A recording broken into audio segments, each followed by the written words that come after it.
참 잘 만들었다 이런 생각은 해도 이걸 대체 누가 만들었을까 여기까지는 잘 안 떠올리게 되죠. 그렇죠. 보통은 그냥 숲 전문가나 공원 디자인 전문가가 했겠구나 하고 넘어가죠. 네. 그런데 얼마 전까지 이 두 전문가 집단 사이에 법으로 만들어진 아주 거대한 벽이 있었다는 사실 혹시 알고 계셨나요? 아, 그 유명한 칸막이 행정이요? 맞습니다. 하는 일은 정말 비슷한데 그저 소관 부처가 다르다는 이유만으로 서로의 영역에 아예 들어가지 못하게 막아놨던 겁니다. 오늘 저희가 파헤쳐볼 자료가 바로 이 비효율적인 벽이 어떻게 허물어졌는지에 대한 아주 상세한 분석 보고서입니다. 네. 산림기술법 시행령 개정에 대한 내용이죠. 이름만 들으면 좀 딱딱하게 들리는데요. 막상 제가 자료를 들여다보니까 이게 단순히 전문가들 밥그릇 싸움이 아니더라고요. 그렇죠. 여러분이 매일 만나는 그 녹색 공간의 품질을 결정하는 아주 중요한 변화였습니다. 저도 보면서 아니 이런 규제가 여태 있었다고 몇 번이나 놀랐습니다. 맞습니다. 이걸 그냥 조경기술자 일자리가 좀 늘었네 이 정도로만 보면 핵심을 완전히 놓치는 겁니다. 어떤 점에서 그런가요? 이제 뭐 기후변화에 대응하고 도시의 삶의 질을 높이는 게 국가적인 과제가 됐잖아요. 네, 그렇죠. 예전처럼 산은 산, 도시는 도시 이렇게 딱 나눠서 볼 수가 없는 시대가 된 거죠. 산이 도시의 허파 역할을 하고 또 도시의 공원이 숲의 생태계를 품는 식으로요. 아, 경계가 점점 허물어지고 있는데 네. 그런데 제도가 그 속도를 전혀 못 따라오고 있었던 겁니다. 그러니까 시대의 흐름을 제도가 드디어 따라잡기 시작했다. 뭐 그런 신호탄으로 볼 수 있겠네요. 정확합니다. 이번 법 개정은 바로 그 낡은 칸막이를 그냥 부숴버리고 숲을 다루는 기술이랑 공간을 디자인하는 기술을 융합해서 한번 시너지를 내보자. 이런 국가적인 선언에 가깝습니다. 더 좋은 녹지 공간을 만들기 위한 첫걸음이다. 아주 의미 있는 첫걸음이라고 할 수 있죠. 좋습니다. 보고서에서는 이 거대한 벽을 무너뜨린 과정을 아주 체계적으로 단계별로 설명을 하고 있더라고요. 그럼 저희도 그 단계를 하나씩 따라가 보면서 어떤 변화가 있었는지 구체적으로 한번 살펴보겠습니다. 네, 그게 좋겠습니다. 자, 첫 번째 단계, 새로운 문을 아예 만들어준 거였죠. 녹지 조경업이라는 업종이 새로 생겼다고요. 네, 바로 그게 모든 변화의 시작점입니다. 이전까지는요, 조경업체가 산림청에 발주하는 사업, 예를 들면 국립공원 숲길 조성 같은 거요. 네. 이런 사업에 참여하려면 산림기술 용역업으로 등록을 해야만 했어요. 그런데 문제는 이 등록 요건이 아주 까다로웠다는 거죠. 어떤 식이었나요? 회사에 반드시 임학, 그러니까 산림과학을 전공한 산림기사 같은 기술자가 있어야만 했습니다. 아, 조경 기술자만으로는 안 되고요. 네. 아무리 뛰어난 조경 설계 능력을 가진 회사라도 그 산림기술자가 없으면 아예 등록조차 할 수 없는 원천봉쇄 구조였던 겁니다. 잠깐만요. 그럼 조경회사가 산림청 사업을 하고 싶으면 실제로는 필요하지도 않은 산림 기술자를 억지로 고용해야만 했다는 말씀이세요? 바로 그 지점입니다. 거의 뭐 자격증 대여 같은 편법이 성행했을 수도 있겠는데요? 현실적으로 많은 업체들이 그런 비효율을 감수해야만 했죠.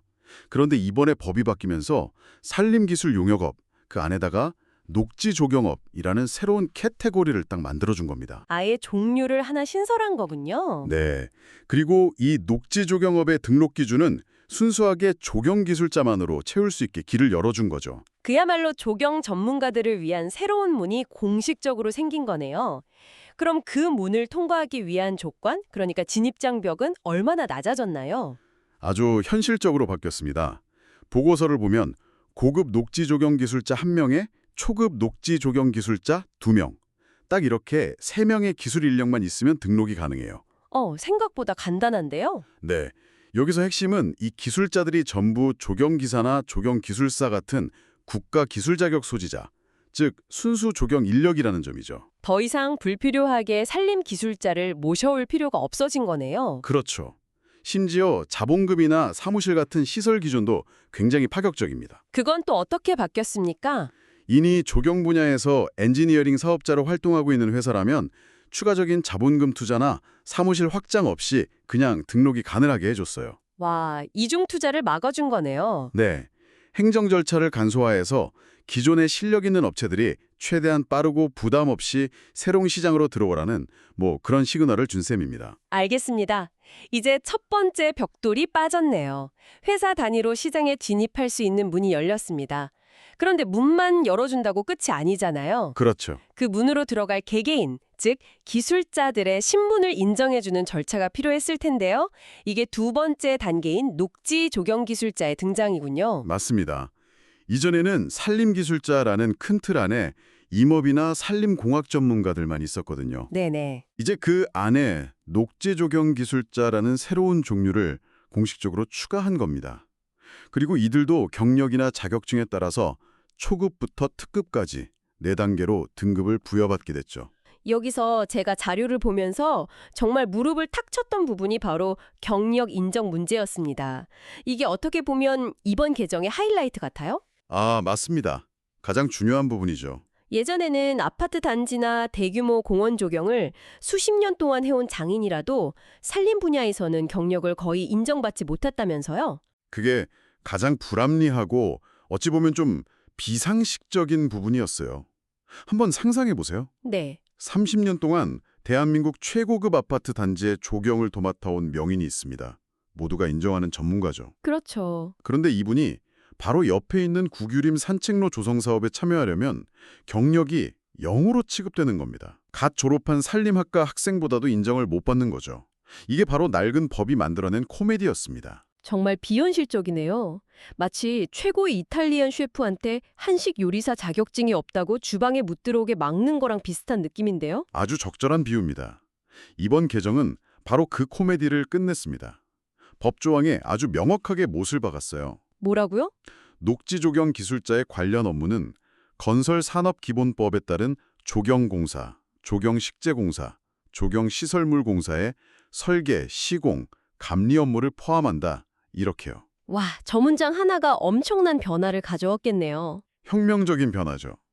다시 말해서 이제껏 건설 현장에서 쌓아온 모든 조경 관련 경력을 단 1%의 손실도 없이 100% 그대로 인정받아서 산림기술자 등급을 받을 수 있게 된 겁니다. 그럼 어제까지는 산림청 사업 실적이 하나도 없던 분이 네, 그런 30년 경력의 조경기술사가 오늘 당장 서류를 제출해서 최고 등급인 특급 녹지조경 기술자가 될 수 있는 길이 열린 겁니다. 대단하네요. 자, 이제 회사도 들어갈 수 있고 그 안에 전문가들도 제대로 된 대우와 등급을 받게 됐습니다.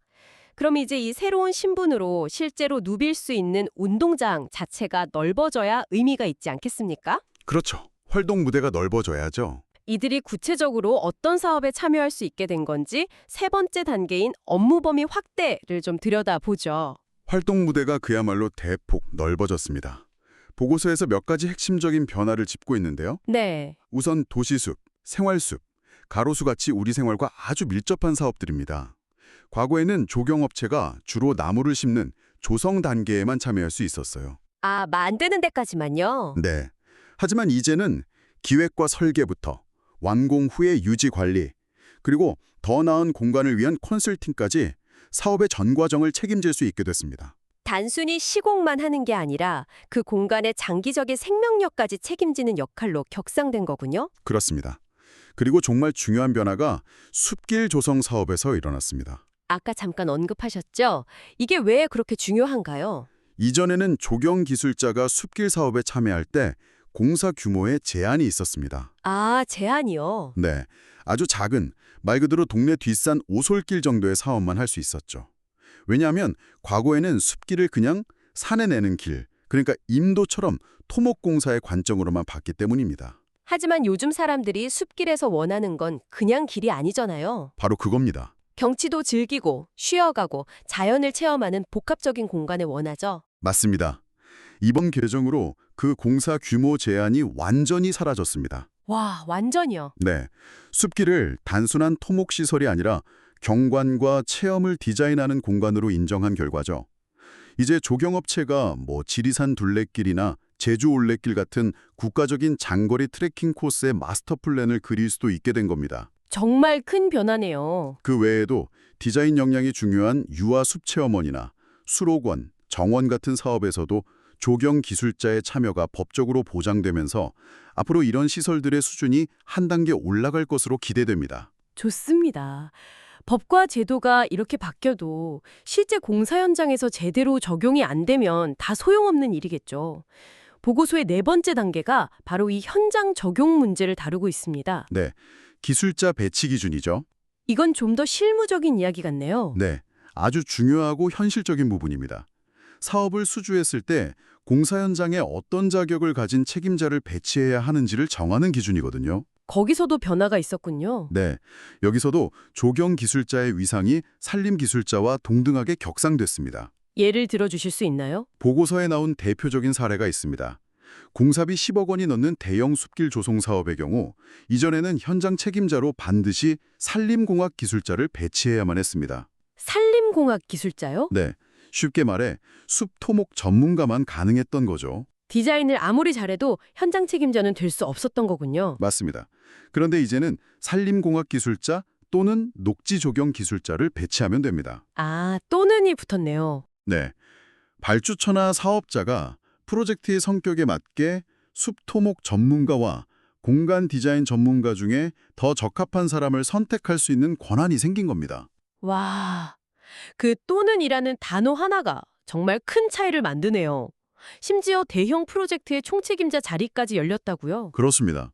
이게 아주 상징적인 조치인데요. 공사비 20억 원이 넘는 대규모 자연휴양림 조성 사업 같은 경우에는 프로젝트 전체의 품질을 감독하는 총괄 감리단장을 임명해야 합니다. 네. 이 자리에 최고 등급인 기술특급 녹지조경 기술자를 임명할 수 있게 됐습니다. 와, 즉, 조경 분야의 최고 전문가인 조경기술사가 대형 산림 프로젝트의 총책임자가 될 수 있는 길이 공식적으로 열린 겁니다.